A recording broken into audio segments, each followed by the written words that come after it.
सिद्धाणं नमो आयर्याणं नमो विजायाणं नमो लोये सौवसाणं ऐसो पंच नमो यारो सौवे पाव पेणासनो मंगलाणं जसोभ्येसिं परमं वै मंगलं परमं हवै मंगलं परमं हवै मंगलम।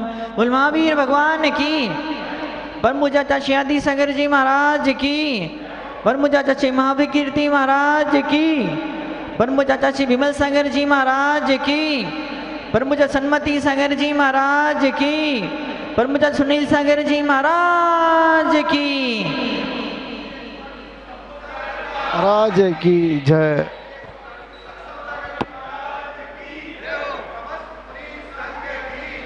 आइए, आज का दिन उत्तम तप का दिन, हाँ उत्तम तप का दिन।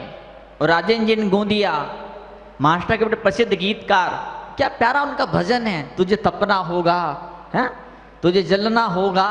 निश्चित रूप से बिना तपे कुछ नहीं मिलता है। दूध होता ना, दूध दूध दूध के अंदर क्या होता है, घी होता है। जब तक उसे तपाया ना जाए तब तक वो नहीं दिखता है, नहीं निकलता है, नहीं सामने आता, नहीं आगे आता है। जब छोटे बच्चे थे गृहस्थ जीवन में, जब वो कभी लोहार के मोहल्ले से निकलना होता था तो वो एक लोहे का चक्का होता था, चाक है ना, और बैलगाड़ी के लकड़ी के पहिए पर लोहे का वो चाक चढ़ाया जाता था। तो कैसे करते थे, पहले उसको गर्म करते थे, लाल सुर्ख गर्म करते थे उस लोहे की रिंग को, फिर बाद में बैलगाड़ी के पहिए पर उसको चढ़ाया जाता था। तब से आज तक एक चीज दिल में मिली, एक चीज दिल में फिट हो गई।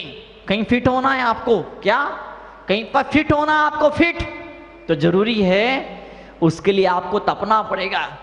और आप तप नहीं पाओगे, आप त्याग नहीं कर पाओगे तो आप लोगों के दिलों में, लोगों के दिमाग में फिट नहीं हो पाओगे। प्रभु चाचा से सुनील सागर जी महाराज, जब उनका श्री संघ से मंगल विहार हुआ, तपस सम्राट आचार्य श्रीमती सागर जी महाराज उनके संग में बहुत प्यारे से शिष्य के रूप में साधना करते थे। आचार्य जी का आदेश हुआ कि जाओ बेलगोला की यात्रा करो, साउथ इंडिया की यात्रा करो। अभी कुछ दिनों पहले मुझे विनोद जी चूना वाले ने बताया था कि बेलगोला के ट्रस्टियों ने आचार्य सुनील सागर जी महाराज को शीपल भेंट किया कि आप कर्नाटक पधारिए, बेलगोला में पधारिए। तो बेलगोला जब जाना महर्षि का हुआ तो आचार्य श्री सुनील सागर जी महाराज ने अपने आचार्य गुरुवर तपस सम्राट से पूछा कि गुरुदेव कुछ आदेश हो, कुछ आज्ञा हो तो बताइए। क्या आज्ञा है? तुमको तो आज्ञा नहीं है, पर तुम्हारे साथ में जो एलक जी ना उनको मैं आज्ञा दे रहा हूं मैं। तो एलक जी बेचारे घबरा गए, बोले गुरुदेव क्या आज्ञा है? बोले आज्ञा यही है, बढ़िया फर्स्ट क्लास अपनी माला फेरना, बढ़िया फर्स्ट क्लास अपनी माला फेरना, बड़े फर्स्ट क्लास अपना स्वाध्याय करना, बड़े फर्स्ट क्लास अपना आनंद का जीवन जीना, लेकिन एक काम कभी नहीं करना। क्या? बोले एक काम कभी नहीं करना। उनको लगा क्या मालूम क्या बोलेंगे। बोले जी आज्ञा कीजिए, क्या नहीं करने का? बोले कभी यूं नहीं देखने का। क्या? कभी यूं नहीं देखने का। तो एलक जी पूछते यूं मतलब क्या होता है? यूं मतलब क्या होता है? बोले यूं का मतलब होता है ये आपसे बड़े हैं, ये आचार्य हैं। क्या? भली उम्र में छोटे बड़े वो बात नहीं है। अभी आचार्य सुनील सागर जी महाराज हैं, आप इनके साथ में एलक जी के रूप में जा रहे हो तो कभी यूं नहीं देखना। यूं नहीं देखना मतलब क्या? उनके पास कौन कौन आ रहा है, कौन कौन नहीं आ रहा है, कौन कौन उठ रहा है, कौन कौन बैठ रहा है। ये बात तो मुझे बहुत बाद में मुझे मालूम पड़ी। मुंशी तरणु सागर जी महाराज उनके संग में सानिध्य में हम रहते थे तो 16 साल तक उन शरणों के सानिध्य में रहे। वो भी हमेशा ये वाली बात बोलते थे, बोले देखो ऐसा है कि कभी भी इधर उधर नहीं देखने का अपन को। भाई उनका अपना पुण्य है, उनका अपना नसीब है। अब उनकी दुकान खूब चलती है, 7.5 दुकान खूब चलती है, पड़ोसी दुकान इतनी नहीं चल पाती है। प्रमोद महाजन है ना, एक नेताजी थे, किसने गोली मारी? सगे भाई ने गोली मार दी। क्या बड़े भाई का इतना नाम क्यों हो रहा है? उसके पे इतना पैसा काहे के लिए? उसकी प्रतिष्ठा इतनी क्यों है? तो उसको झेल ना पाया, उसको पचा ना पाया, और फिर क्या अपने भाई को उसने, सगे भाई को उसने गोली मार दी। बड़ा छाया रहा पेपर, न्यूज़पेपर के अंदर वो, लेकिन बाद में क्या मालूम वो किस जेल के चक्के पीसी, क्या हुआ क्या नहीं हुआ, भगवान जाने उसका। तो एक बड़ा सूत्र दिया आचार्य भगवान ने, क्या दिया है? इच्छा निरोधो तपः, इच्छाओं का निरोध कर देना। मन में ऐसी इच्छा ना हो पाए, इच्छा भली पैदा हो भी जाए तो उन इच्छाओं को पूरा करने के लिए गलत हथकंडे अपना लिए गए, गलत तरीके, गलत रास्ते अख्तियार कर लिए गए, तो फिर पूरा जीवन बर्बाद हो जाया करता है। इच्छाओं का गुलाम बन के इंसान क्या क्या नहीं कर लेता है। और आज का क्षण में मिला है 10 लक्षण धर्म पर्युषण पर्व, आचार्य उमा स्वामी महाराज, उसकी टीका आचार्य पूज्यपाद महाराज, वो लिखते हैं घृत आदि वृश्य रस, घृत आदि जो गरिष्ठ रस है उसका त्याग करना, इसका नाम क्या होता है? रस परित्याग होता है। आचार्य भगवान महावीर ने कहा अनशन उमोदर वृत्ति पर सांग रस परित्याग विविक्त शय्यासन काय क्लेश बाह्यम तप, ये बाहर के तप होते हैं। बाहर के तप क्यों? मिथ्या दृष्टि भी तप को तप लेते हैं। बाहर के तप क्यों? शरीर से तपस्या तपी जाती है, दुनिया तपस्या को देखती है। क्या बोलते? अनशन, उपवास कर लेना, तपस्या ये भी। उनोदर, भूख से एक गिलास भी कम खाना, ये भी तपस्या है। वृत्ति पर संज्ञान, रात जब चलते हैं विधि लेके निकलते हैं, वृत्ति पर सांग, वो भी तपस्या है। रस परित्याग, रसों का त्याग कर देना। और मुझे बड़ा गौरव होता है आज भी इस हिंदुस्तान के धरती पर परम पूज्य आचार्य श्री संभव सागर जी महाराज शिखर जी में साधनारत हैं, बुजुर्ग तपस्वी, वयोवृद्ध तपस्वी हैं। आचार्य श्री महावीर कीर्ति महाराज से उन्हें आचार्य पद मिला था, स्थिविराचार्य पद मिला था। और पिछले शायद 53-54 सालों से, पिछले 53-54 सालों से उनके षड्रस का त्याग है। बताओ अब कैसा महान तप है। आचार्य सन्मति सागर जी महाराज तपस्वी सम्राट, 10 साल तक मट्टा पानी लेके जीवन गुजारा। 19 साल की उम्र में नमक का त्याग कर दिया। 19 साल की बात तो छोड़ो, कई ऐसे दादा दादी हैं बीपी उनको हो रखा है, कहो नमक त्याग करो तो 60 साल की उम्र में हाई बीपी वाला वो भी नमक का त्याग नहीं कर पाता। कहा वो 19 साल की उम्र, कोई बीमारी नहीं, कोई रोग नहीं। कर्म छ्याप्तम तपते इति तपः, कर्मों को नाश करने के लिए, मोक्ष तक पहुंचने के लिए जो होता है उसका नाम तपस्या होती है, उसका नाम तप होता है। और मैं कई बार कह चुका हूं, जब शरीर ठंडी गर्मी सहन करता है, जब शरीर भूख प्यास सहन करता है, तो शरीर नहीं, क्या सिर्फ शरीर ही सहन शक्ति नहीं बढ़ाता है, शरीर के साथ में मन के अंदर भी सहन शक्ति पैदा होती है। सिद्धांत है मनोविज्ञान का, body and mind both are connected, शरीर और मन जुड़ा हुआ है। शरीर पे जो होता है उसका फर्क, उसका असर मन पे पड़ता है, और जो मन में होता है उसका फर्क शरीर पर पड़ा करता है। तपसा निर्जरा च, मतलब क्या? संवर भी होता है, निर्जरा भी होती है। जैन धर्म कर्मों को काटने का तरीका है, कर्मों को काटने का रास्ता है। यहाँ कर्म इकट्ठे नहीं किए जाते हैं, कर्मों की कमाई नहीं की जाती है। क्या? पहले तो संवर किया जाता, कर्म को आना रोक दिया जाता है, और बाद में चिपके हुए कर्मों को आत्मा से अलग करने के लिए, कर्म को काटने के लिए फिर तपस्या की जाती है। प्रायश्चित, प्रायश्चित क्या होता है? गलती हुई आपसे, आपने सॉरी बोल दिया। बच्चों को बचपन से सिखाते हैं, बेटा गलती हो जाए चाहे छोटा हो चाहे बड़ा, सॉरी बोलो बेटा, सॉरी बोलो। सॉरी मतलब क्या?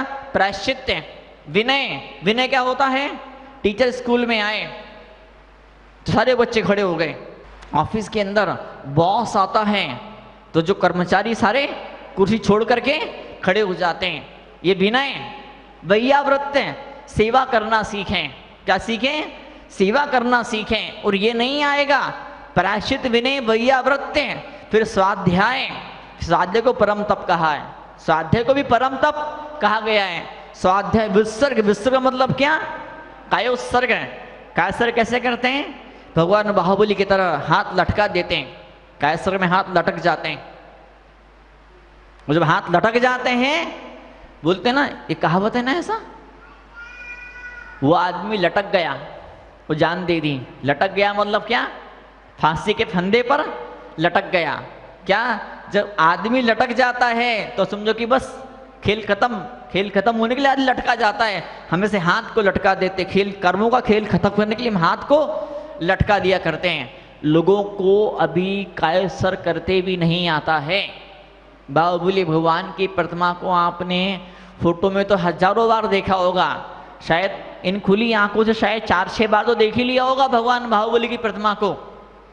क्या आप भगवान के पंजों को देखिए, पैर के पंजों को, जितना डिस्टेंस, जितनी दूरी, क्या पैर के अंगूठे के बीच में उतनी दूरी पीछे भी है। ऐसे होते हैं, ऐसे जनरली लोग ऐसे खड़े होते हैं, सामान्य रूप से लोग इस तरह से खड़े होते हैं। उनके पैर के पंजे दूर दूर भग रहे होते हैं। उनके पैर के दोनों अंगूठों में, दोनों पैर के दोनों अंगूठों में बहुत ज़्यादा गैप होता है, और पीछे एड़ी के बीच में गैप थोड़ा सा कम होता है। यही वजह होती है, लोग घुटने खराब हो जाते हैं, बैलेंस नहीं बन पाता है, घुटने का ऑपरेशन करवाना पड़ता है, घुटने में 100 तरह की बीमारी पैदा हो जाती, समस्या पैदा हो जाती है। तो कैसे खड़े होने का, कैसे चलने का? आपके दोनों पैर के दोनों अंगूठों के बीच में जितना गैप है, जितनी दूरी, जितना अंतर है, उतना ही अंतर दोनों एड़ियों के बीच में भी होना चाहिए। अगर अंतर ज़्यादा होता है, कम ज़्यादा होता है, तो फिर बीमारियां पैदा होना शुरू हो जाती है। Balance should be in life, equilibrium life में पैदा होना चाहिए। प्रायश्चित, विनय, वैयावत, स्वाध्याय, विसर्ग और ध्यान, फिर ध्यान से बड़ा तो क्या हो सकता है बताओ आप। और सौभाग्य मेरे जीवन का, शुभचंद्र आचार्य ने, ऐसे महान आचार्य ने ज्ञानानंद ग्रंथ के भीतर जो 2-3 प्रकार का जो बहुत बड़े बड़े ध्यान बताए, जिनकी बड़ी बड़ी महिमा गाई गई है, उन्हीं ध्यानों को मैंने कुछ रेक्टिफाई करके, मॉडिफाइड करके, कुछ विदेशी पद्धतियों का, विदेशी लोगों के विचारों को उससे मिला करके बहुत गजब की कुछ चीज़ें डेवलप करी है। आने वाले समय के अंदर अभी कुछ चीज़ें दे चुका हूँ, आने वाले समय के अंदर और भी बहुत कुछ आपको खजाना मैं लुटाने वाला हूँ। तो आज के पवित्र क्षण है, पापानुबंधे पुण्य, पुण्यानुबंधो पाप। क्या रावण का पुण्य बड़ा महान था, राम से भी बढ़कर महान था। किन्हीं अर्थों में रावण का पुण्य राम से भी महान था। बताओ, रावण को वनवास मिला क्या? बोलिए, क्या रावण की पत्नी का हरण हुआ क्या? क्या रावण को इतने दुख झेलने पड़े क्या? उसके बावजूद भी दिल में रहेगी, क्या रह गई, क्या कमी रहेगी दिल के अंदर? एक कांटा सा दिल में फंसा रह गया। क्या एक कांटा सा दिल के अंदर फंसा रह गया? क्या कांटा फंसे रह गया? सीता चाहिए, सीता चाहिए, सीता चाहिए, सीता चाहिए। सीता को लेके तो आ गया, सीता को लेके तो आ गया, लेकिन उसके महल में रह करके, उसके महल के पास के बगीचे में रह करके उसकी ना हो पाए। इच्छा निरोधो तपः। निरोध मतलब क्या? इच्छा निरोध का मतलब ये निकलता है कि आपके मन के अंदर जो पॉजिटिविटी है, जो धर्म है, जो अध्यात्म है, जो नैतिकता है, जो जीवन मूल्य सिद्धांत हैं, उनको इतना बड़ा बना दीजिए। उन सिद्धांतों से होने फायदों को, उन पूजा से, भक्ति से, स्वाध्याय से, परस्पर के प्रेम से होने वाले जो प्लस पॉइंट है, जो अच्छाइयाँ हैं, उनको मानसिक रूप में, कल्पनाओं की दुनिया में इतना बड़ा बना दीजिए, इतना बड़ा बना दीजिए, इतना विशाल, इतना विशाल बना दीजिए कि उसके सामने बाकी सब चीज़ें छोटी हो जाए, गौण हो जाए। इतनी प्रवचन सुने आपने, और भी प्रवचन सुनते रहेंगे, लेकिन उद्देश्य ही निर्माण नहीं हो पाया। कुछ बच्चे हैं यहाँ पढ़ाई के लिए यहाँ पर आए हैं, किसी दूसरे गांव शहर से आए हैं। मैं तब से उनको जानता हूँ, जब से उनके गांव में गया था। कल बच्चे मुझे मिले, मैंने पूछा उनसे कि पर्पस क्या है, आपका यहाँ पे आने का पर्पस क्या है, किस उद्देश्य से आप यहाँ कोटा में आए हैं? तो मुझे जवाब दिया, बोले हम तो एंजॉय करने के लिए आए हैं, हम तो मस्ती में, आप बड़ा करोड़पति बाप का बेटा है, हम तो एंजॉय करने के लिए, मस्ती मौज के लिए यहाँ पर आए हैं। अब इसका उद्देश्य ही मजा मौज मस्ती का है। ऐसे किसी बच्चे को सामने बैठाओ, 1000 लेक्चर दो, 10,000 टेक्निक सिखाओ, परसेंट उसके अच्छे नहीं आएंगे, नहीं पढ़ पाएगा। क्यों? उसका उद्देश्य ही नहीं पढ़ने का। अगर आपका उद्देश्य कर्म क्षय का है, आपका उद्देश्य परमात्मा की प्राप्ति है, अगर आपका उद्देश्य अनंत सुख को पाना है, अनंत आनंद को पाना है, तो फिर दुनिया भर की 100 चीजें, तपस्या है, त्याग है, पूजा है, 10 लक्षण है, और ये है वो है, और 1000 चीजें आपकी लाइफ में आपके सामने हैं, लेकिन ऐसा उद्देश्य नहीं है। मोक्ष की चिड़िया का नाम होता है, वो आता पता नहीं, खबर ही नहीं है, तो फिर कैसे काम चलेगा। ये सारी पूजाएं, सारे 40 व्यर्थ चले जाएंगे। उधर पदम प्रभु जी में जाते हैं, उधर तिजारा जी में जाते हैं तो 40 पढ़ते हैं। एक महिला मेरे पास है, महाराज जी घर में बड़े कलेश रहते हैं, बड़ी सारी बीमारियां, कभी ये बीमार कभी वो बीमार, एक बीमारी खत्म नहीं होती, दूसरी 10 नई बीमारी पैदा हो जाती है। महाराज जी मैं पदम प्रभु 40 का 40 बार पाठ करती हूँ, मैं तिजारा के चंद्र प्रभु भगवान का 40 बार 40 का पाठ करती हूँ मैं। महाराज कुछ बताइए, मैं 2 40 का 40 बार पाठ करती, फिर भी शांति, ये उपवास किया वो उपवास किया, कुछ फर्क नहीं पड़ा। तो मैंने कहा आपने पदम प्रभु 40 पढ़ा, आपने चंदा प्रभु 40 पढ़ा, लेकिन क्या सासू 40 पढ़ा क्या है? पढ़ा सासू 40? सबसे पहले सासू 40 पढ़ो, अपनी इच्छाओं को बाजू में रखो। जो घर के बुजुर्ग हैं, जो घर के बड़े बूढ़े हैं, उनकी इच्छाएं क्या है। कई सारी बार हमें औरों की इच्छाओं को पूरा करने के लिए अपनी इच्छा को थोड़ा सा एक बाजू रख देना पड़ता है। अध्यक्ष जी ऐसा करें, मंत्री जी ऐसा करें, कोषाध्यक्ष ऐसा कह रहा है, उपाध्यक्ष ऐसा कह रहा है, अमुक संरक्षक ऐसा कर रहा है, अमुक पदाधिकारी वैसा कह रहा है। अब घमासान होने वाला है, तो घमासान नहीं हो उसके लिए क्या भाई, आप अध्यक्ष हैं, आपकी बात सिर माथे, जो आप कह रहे हैं सो सब सही। हर व्यक्ति अपनी मेरी घोड़ी की डेढ़, ये मेरी मुर्गी की 1.5 टांग, 3 लोग से मथुरा न्यारी। क्या हर व्यक्ति के मेरा घोड़ा आगे, मेरा घोड़ा आगे, मेरा घोड़ा आगे? नहीं भाई, ऐसा है अगर तुझे तेरे घोड़े को आगे करना है ना, तो पहले क्या है कि किसी और को उससे घोड़े को आगे कर लेते।